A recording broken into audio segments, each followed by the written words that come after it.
Click करके हमको पहले क्या करना है, m को बाहर लिख लेना है। उसके बाद ब्रैकेट बना देना है।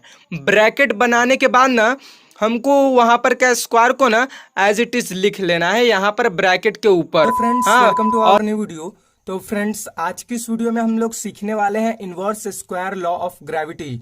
ठीक है, आपके एग्जाम में 3 तरीके से क्वेश्चन पूछ सकता है। ठीक है, तीनों में आपको तीनों तरीके से पूछेगा तो आप इजीली कर देना। ठीक है, सबसे पहले पूछ सकता है, पहला क्वेश्चन किस टाइप से पूछ सकता है देखिए, तो derive inverse square law of gravity ऐसे पूछ सकता है, या फिर पूछ सकता है so that F is inversely proportional to 1/r का स्क्वायर। ठीक है, या फिर ऐसे पूछ सकता है कि how did Kepler third law helped Newton to arrive at inverse square law of gravity, यानी कि केपलर का थर्ड लॉ कैसे हेल्प किया न्यूटन को हाँ inverse square law of gravity को पाने के लिए। ठीक है, तो मैं आपको पहले बता देता हूं कि ये inverse square law of gravity है क्या। तो देखिए, पहले क्या होता था, उससे पहले मैं आपको एक बात बताता हूं क्यों हम लोग इसको सॉल्व करेंगे। ठीक है, उसके बाद आपको मैं सिखा दूंगा। Inverse square law of gravitation में क्या बताया है, ये न्यूटन भैया ने कुछ खोजा है। तो न्यूटन भैया ने क्या खोजा है तो मैं आपको बता देता हूं। तो देखिए, हमारे केपलर ने क्या बताया था, अगर रेडियस बढ़ेगा तो टाइम ज्यादा लगेगा। अगर रेडियस बढ़ता है, अगर रेडियस बढ़ता है, अगर रेडियस बढ़ता है तो टाइम भी बढ़ेगा। अगर रेडियस बढ़ता है तो टाइम भी बढ़ेगा। ओ, अर्थ वाले में बताया था ना, ये देखो ऐसे अर्थ हमारा अर्थ है, ये अर्थ ज्यादा ही बड़ा बना दिया, और उसके बाद ये हमारा ऑर्बिट हो गया। ये हमारा मान लो सन है। ठीक है, और ऑर्बिट ये यहाँ पे हमारा प्लानेट है, प्लानेट ये हमारा ऑर्बिट, ए स्मॉल प्लानेट, हाँ स्मॉल एम, और ये हमारा बिग ए सन है। हमारा सन अभी यहाँ पे बड़ा एम है।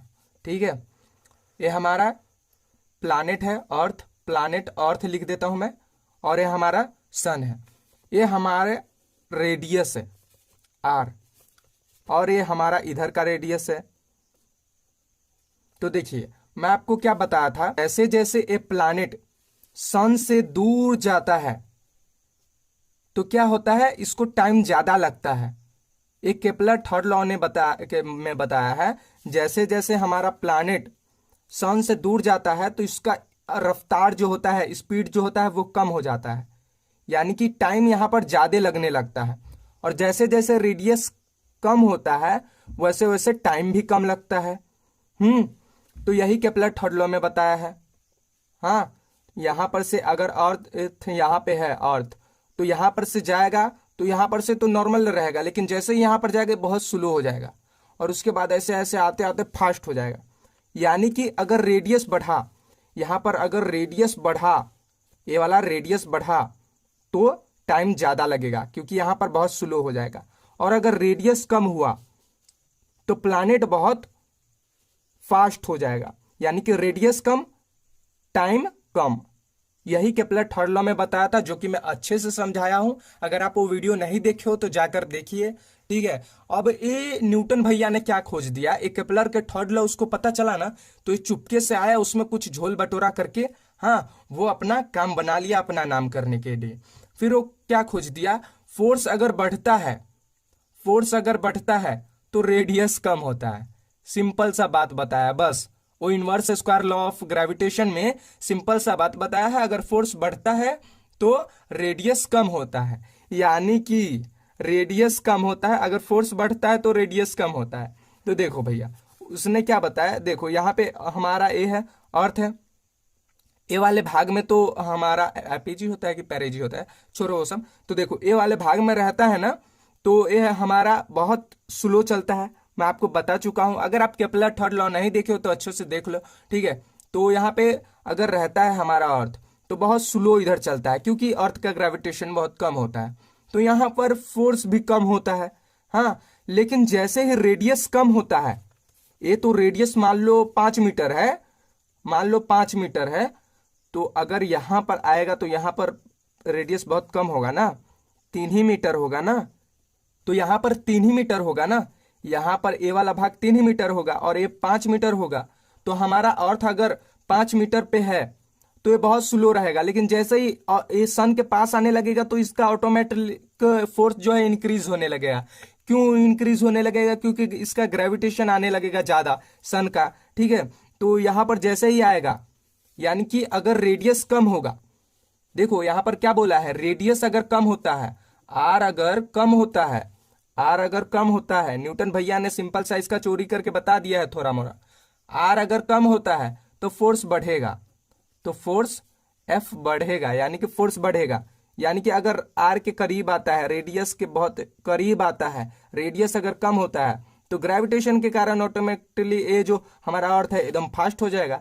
यही छोटा सा बात बताया है, मैं एक बार फिर से बोल देता हूं अच्छे से। देखिए, अगर रेडियस कम होता है तो क्या होता है, इसका फोर्स बढ़ने लगता है, यानी कि स्पीड बढ़ने लगता है, वही बताया है। यानी कि रेडियस अगर ज्यादा होता है, बहुत दूर होता है, तो ग्रेविटी बहुत कम आता है, इसीलिए ऐसे फोर्स कम होता है। और अगर रेडियस कम होता है तो फोर्स बढ़ जाता है, क्योंकि ग्रेविटी ज्यादा हो जाता है। यही inverse square law of gravity में बताया गया है, जिसको हमको सॉल्व करना है, हमको प्रूफ करके बताना है कि कैसे, अगर केपलर थर्ड लॉ ने इनवर्स स्क्वायर लॉ को पाने के लिए हेल्प किया न्यूटन को, ठीक है। आप तो अभी प्रूफ करने के लिए आप स्पेस में नहीं जा सकते हो ना, स्पेस में आप सैटेलाइट नहीं भेजोगे ना, और वहां पर ऐसे चेक नहीं करोगे ना कि ऐसे ये देखो ये वो, ऐसा नहीं हो सकता ना।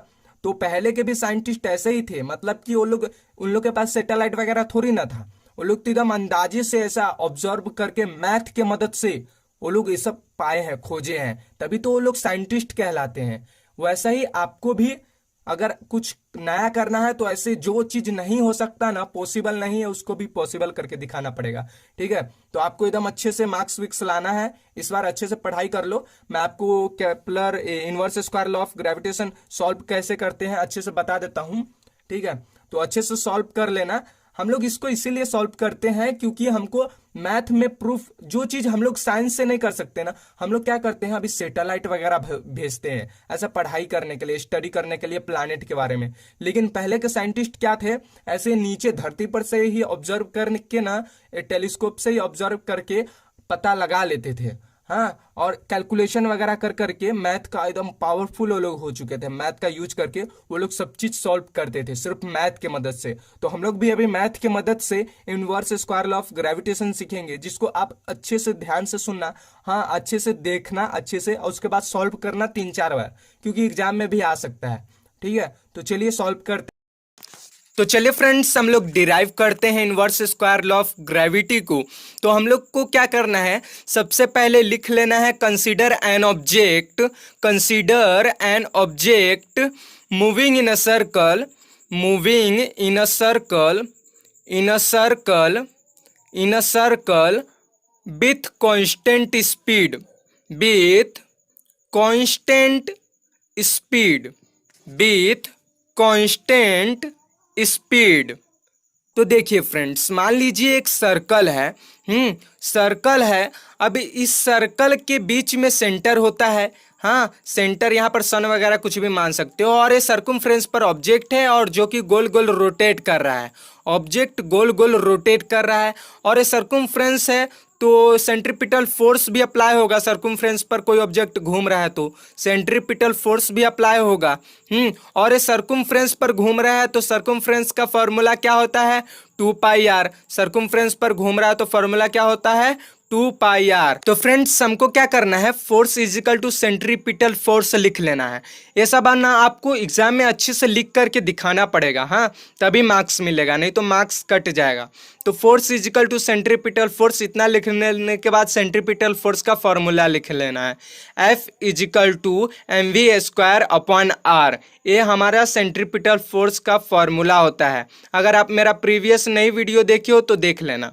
तो एज इट इज F लिख करके हमको पहले क्या करना है, m को बाहर लिख लेना है, उसके बाद ब्रैकेट बना देना है। ब्रैकेट बनाने के बाद ना हमको वहां पर क्या, स्क्वायर को ना एज इट इज लिख लेना है यहाँ पर ब्रैकेट के ऊपर, हाँ, और ऐसे ही लिखना है, ध्यान दीजिएगा। और उसके बाद m हम लोग लिख दिए और स्क्वायर भी लिख दिए, बचा v। तो हम लोग v इधर लिखेंगे। v इजिकल टू क्या होता है, वेलोसिटी का फॉर्मूला डिस्टेंस अपॉन टाइम होता है, इतना आपको तो पता ही होगा। तभी भी मैं बता देता हूँ। तो डिस्टेंस अपॉन टाइम, तो हम लोग क्या करेंगे, डिस्टेंस के जगह पे ना 2πr लिख देंगे। सर्कमफ्रेंस का फॉर्मूला वहां पर लिखा हुआ है ना, उसी को हम लोग 2πr लिख देंगे डिस्टेंस के जगह पे, और टी के जगह पे, टाइम के जगह पे एज इट इज टी लिख देंगे, यानी कि शॉर्ट फॉर्म में हम लोग टाइम को टी बोलते हैं। इतने छोटी छोटी बातें आपको आनी चाहिए, मैं तभी भी बताते जाता हूँ। तो फ्रेंड्स, आपको ऐसे एज इट इज लिख लेना है, 2πr अपॉन यहाँ पर टी है तो टी यहाँ पर एज इट इज लिख लेना है। उसके बाद अपॉन देना है, ये ब्रैकेट में मत दीजिएगा, यहाँ पर गलती हो गया मेरे से, आपको ब्रैकेट के नीचे देना है, नहीं तो आपको बाद में प्रॉब्लम हो जाएगा, आर का स्क्वायर नहीं होगा। ऐसे आर का स्क्वायर हो जाएगा अगर आप ऐसे ब्रैकेट में लिख दोगे तो आपको ध्यान देना है, आर का स्क्वायर नहीं होगा क्योंकि ये ब्रैकेट के बाहर है। तो फोर्स इजिकल टू एम को एज इट इज लिखेंगे, मल्टीप्लाई बाय 2πr। दो का कितना स्क्वायर होता है, 2 का स्क्वायर 4 होता है, तो हम लोग 4 लिख देंगे। और उसके बाद पाई है तो पाई का भी स्क्वायर होगा, क्योंकि वो सब ब्रैकेट के अंदर जितना होता है ना सबका स्क्वायर होता है। तो पाई का स्क्वायर, हाँ पाई का square as it is pi का स्क्वायर लिख देंगे। और उसके बाद आर का भी स्क्वायर होगा क्योंकि ब्रैकेट के अंदर है, तो आर का स्क्वायर लिख देंगे। उसके बाद अपॉन आर लिखेंगे। आर का स्क्वायर नहीं होगा क्योंकि ये ब्रैकेट के अंदर नहीं है, हाँ मेरे से गलती से लिखा गया है, इसको ब्रैकेट के नीचे लिखना है लाइन बड़ा सा दे करके। तो और वहाँ पर टी का स्क्वायर लिख देंगे क्योंकि वो टी ना ब्रैकेट में था, तो टी का स्क्वायर लिख देंगे। आपको इतना अच्छे से ध्यान में रखना है। तो आपको force is equal to M multiply by 4 कितना होता है, 4m होता है। पहले हम लोग 4 लिखेंगे, उसके बाद m लिखेंगे। 4m लिख देने के बाद हम लोग मल्टीप्लाई है तो मल्टीप्लाई बाय पाई का स्क्वायर हो जाएगा। और यहाँ पर आपको ध्यान देना है, यहाँ पर ब्रैकेट बनाना है क्योंकि यहाँ पर कुछ जाना पहचाना चीज़ दिख रहा है, केपलर थर्ड लॉ के जैसा दिख रहा है, इसीलिए हम लोग ना आर और अपॉन टी का स्क्वायर लिख देंगे। और यहाँ पर मैं आपको स्क्वायर नहीं दिख रहा होगा, मैं आर का स्क्वायर इसलिए नहीं लिखा हूँ क्योंकि वहाँ पर एक आर और एक आर कट चुका है। हाँ, अगर आपको नहीं समझ में आ रहा है तो कोई बात नहीं, मैं कट कर देता हूँ। तो देखिए यहाँ पर आर का स्क्वायर है तो मैं स्क्वायर काट देता हूँ, तो बचा उधर एक आर और ए आर कैंसिल हो गया ना समझ में। तो यही यहाँ पर लिखा हुआ है, इसीलिए मैं आर का स्क्वायर यहाँ पर नहीं लिखा था, सिर्फ टी का स्क्वायर लिखा था। तो चलिए, ये हमारा केपलर थर्ड लॉ हो गया।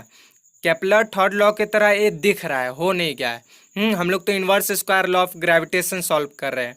ये केपलर थर्ड लॉ की तरह दिख रहा है, थोड़ा मोड़ा दिख रहा है। तो केपलर थर्ड लॉ का फॉर्मूला हम लोग लिख लेते हैं, T square is directly proportional to R का क्यूब।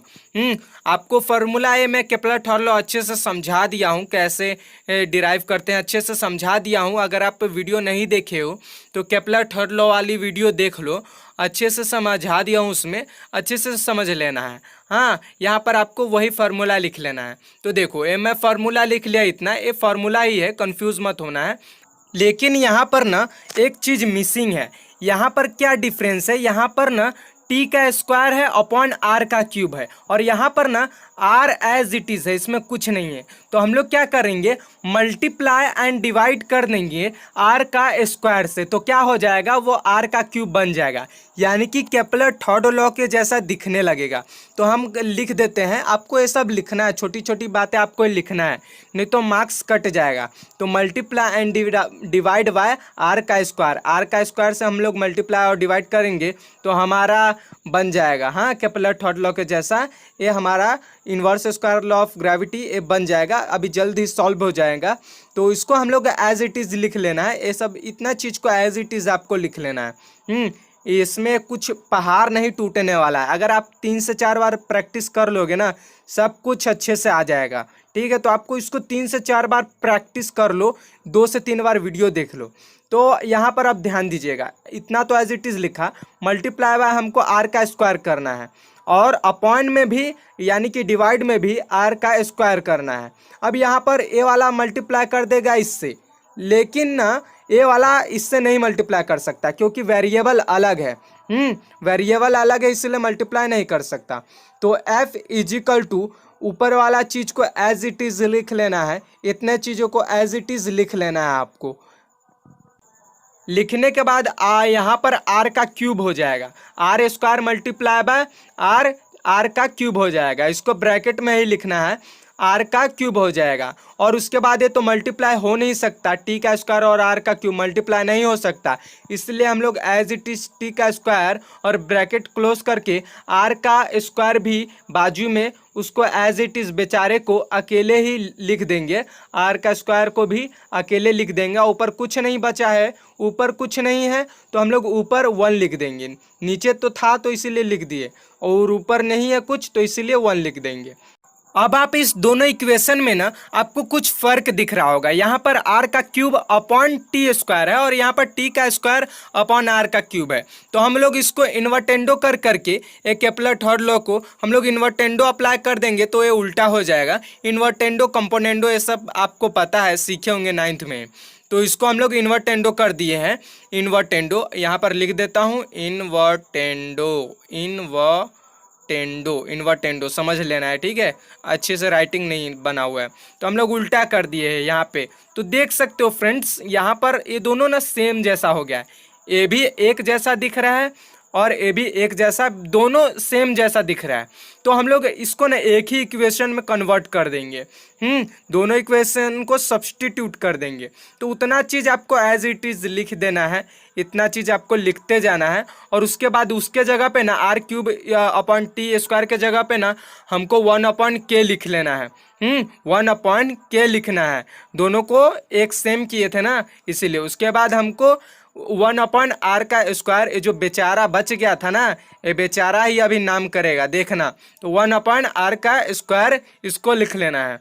अब फ्रेंड्स यहाँ पर आप देख सकते हो ये 1/k ये सब तो कांस्टेंट हो गया, 4m पाई का स्क्वायर 1/k, इतना ये जो वैल्यू है ना ये सब कांस्टेंट है। यहाँ पर से ले करके और इधर से यहाँ पर से यहाँ तक सब कांस्टेंट है। तो कांस्टेंट है तो हम लोग ये सब कांस्टेंट है, पाई 1/k ये सब कांस्टेंट है। तो हम लोग क्या करेंगे यहाँ पर कांस्टेंट लिख लेते हैं। और कांस्टेंट आपको पता है, अगर आप पहले वाला नहीं वीडियो देखी हो तो प्लीज़ देखिए, उसके बाद आपको ये सब अच्छे से समझ में आ जाएगा, कांस्टेंट वगैरह ये सब। तो f इजिकल टू कांस्टेंट हमको लिख लेना है एज इट इज़। अब कांस्टेंट इतना लिख लेना है आपको, उसके बाद हमको क्या करना है, मल्टीप्लाई बाय 1/r का स्क्वायर लिख लेना है। वो वैल्यू कांस्टेंट नहीं है तो हम लोग 1/r का स्क्वायर लिख लेंगे, 1/r का स्क्वायर लिख लेना है। और उसके बाद हमको क्या करना है, देयरफॉर लिखना है, देयरफॉर f इजिकल